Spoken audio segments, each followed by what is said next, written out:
Chair Chavez, Chair Holmes, and members of the Joint Data Center Study Committee. Thank you for hearing my testimony today.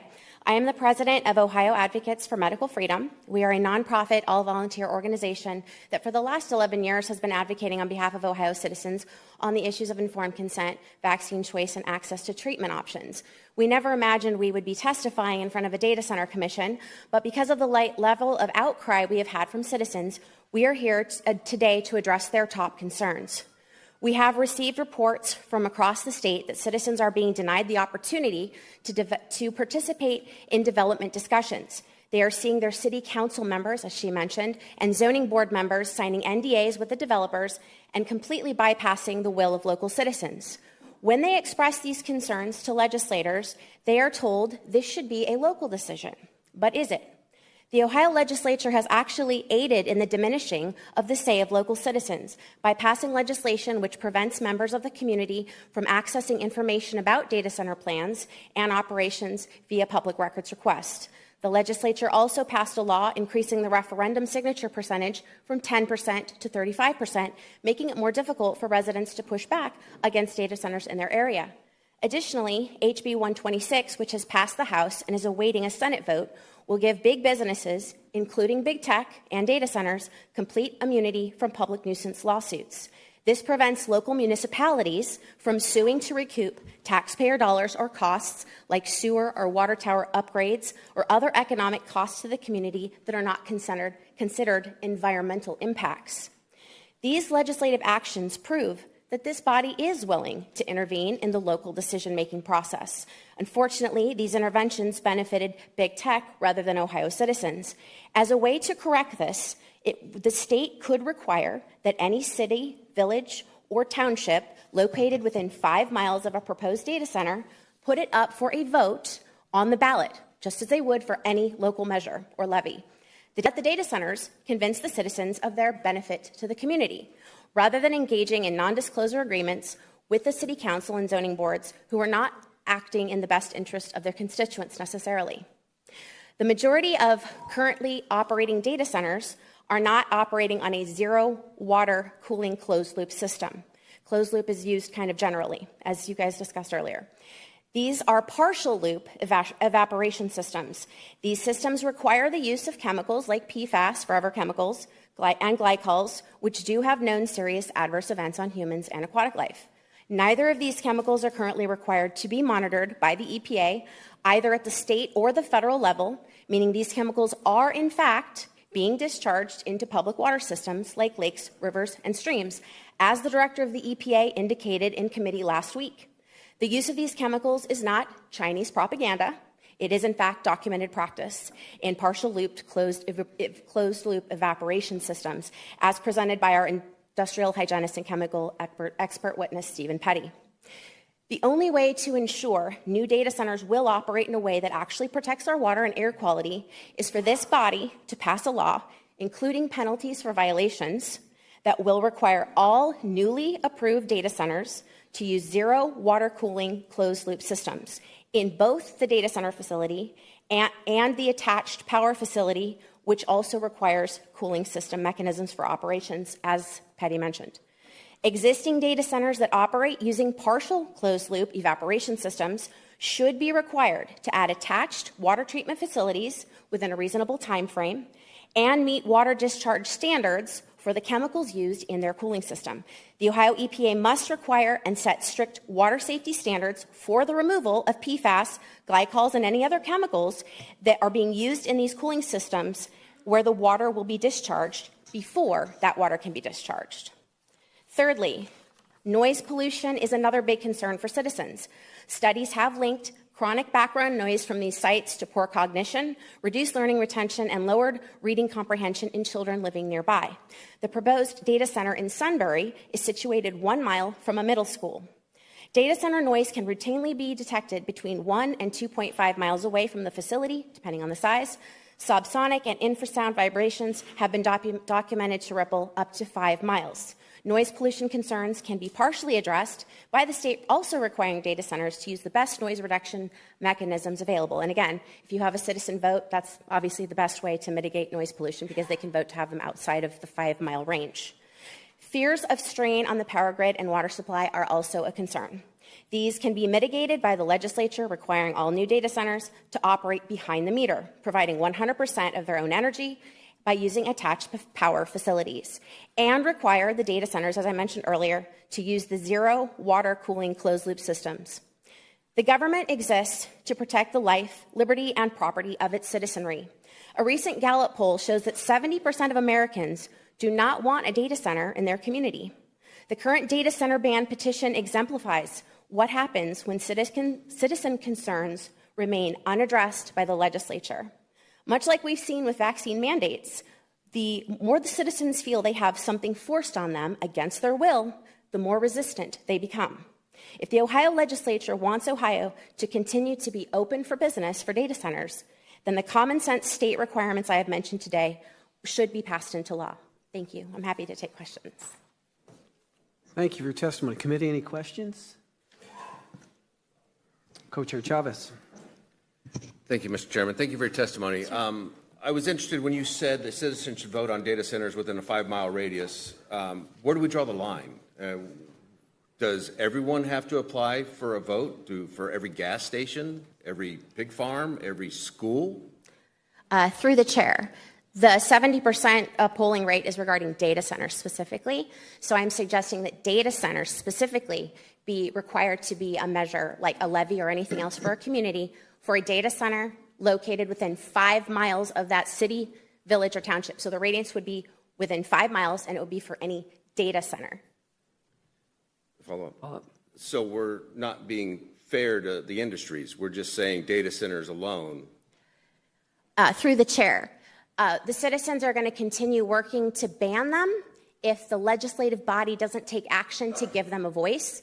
This gives them a voice. And you can say it's put unfairly, but data centers are a different animal than some of the regular facilities that are not operating 24/7, or they're operating under different standards and they're more regulated than data centers. So we're talking about data centers. That's the concern of 70% of American citizens right now.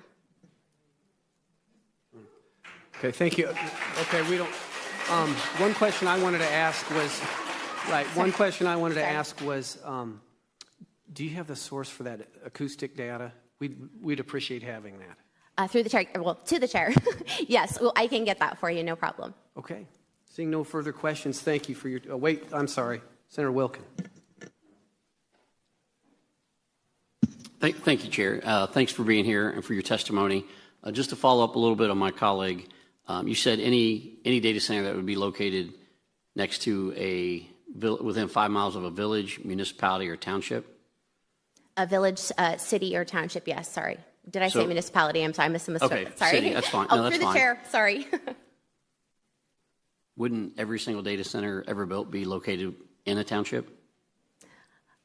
Through the chair, I don't know. A lot of them are asking to be out in very open areas. So if they have a water source, I don't know why they would have to be near a city if they had a water source. And I was looking, and they are able to drill their own wells on their property. So that could be an option.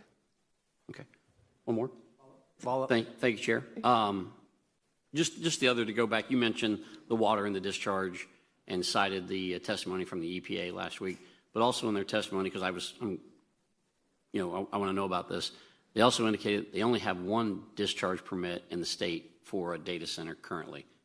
Unless I misunderstood that testimony. That's what we were told last week. So through the chair, so we have 191 data centers operating in the state of Ohio.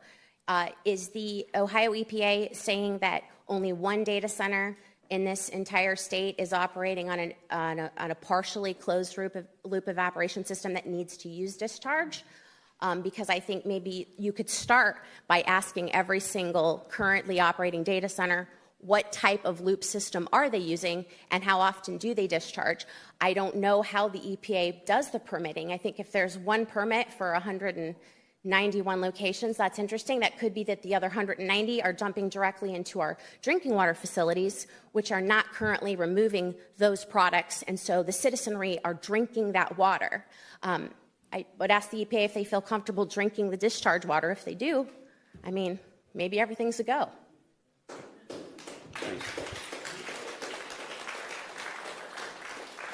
Follow up?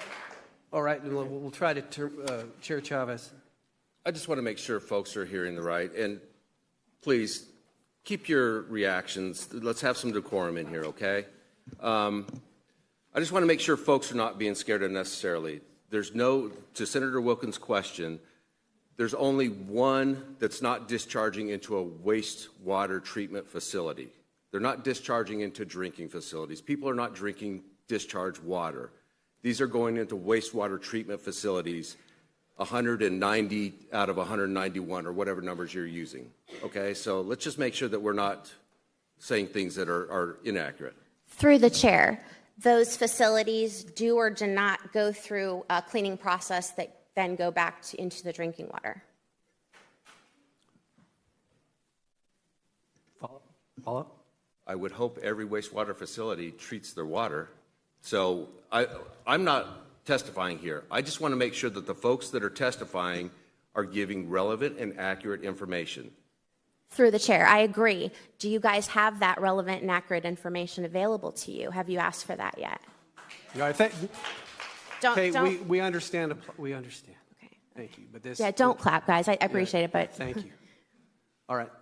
Any further questions? All right. Thank you. Thank you for your testimony. And I mean, if you guys have more questions for Petty, again, they're not regulating, they're not filtering that in the drinking water facilities. So whatever's going in there isn't filtered out. It ends up in our tap. Thank you. Thank you. We'd now like.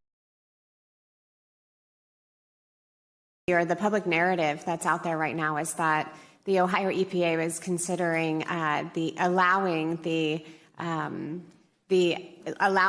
output of chemicals and toxic solutions from these data centers into our public water supply. I guess my question is, how would you respond to that? How do we correct that narrative? A data center potentially could discharge to a stream, a river, a lake today, as can other businesses. So not all of Ohio and not every piece of property has access to a public water system or to a municipal sewer system. So the NPDES permit is structured exactly to allow that. So, is there risk of forever chemicals being infused into our public water supply, streams, lakes, anything of the sort? Through the chairs, Representative Workman, data centers have not been identified as a source of the PFAS, the forever chemicals, either in Ohio or by the United States Environmental Protection Agency. What is fascinating here is that instead of the director of the EPA saying, yes, those are harmful chemicals, and no, we're not regulating those, he simply stated that those chemicals are not currently on the radar or being monitored by the EPA. So for him to come out and openly say, no, that's not on our radar. Apparently, they're not required at the state level or the federal level to monitor that. That's going to come on the legislature to make that decision, whether they're going to allow our water to be protected. But not only that, I went beyond that to see, well, what other things doesn't the EPA cover? Well, they don't cover glycols. Glycols are essentially antifreeze, okay? They have to use that in the data center closed loop systems as well. So guess what? Ohio EPA, there's no regulations for glycols being regulated on data centers. So that discharged water contains forever chemicals, not monitored by the EPA. Glycols, not monitored by the EPA. Where does this leave us, Ohio? We have this growing narrative that any concerns we have are Chinese propaganda. That's so cute. And we have a legislature that's just now starting to learn about the processes. And unfortunately, they're not really getting a clear picture from our own EPA. Instead of saying, we don't regulate this stuff right now, no, these chemicals aren't safe for water, but we don't have anything in place to require us to regulate that. Why don't you guys pass laws that will require regulations on these things so we can protect our water? That's not what they're saying. They're just saying, no, we're just doing the permits like we always do. It's terribly concerning.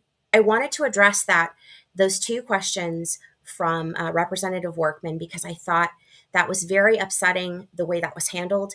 And I think it should give us all some real insight into the level of the level of oversight that we're getting from our own Ohio Environmental Protection Agency.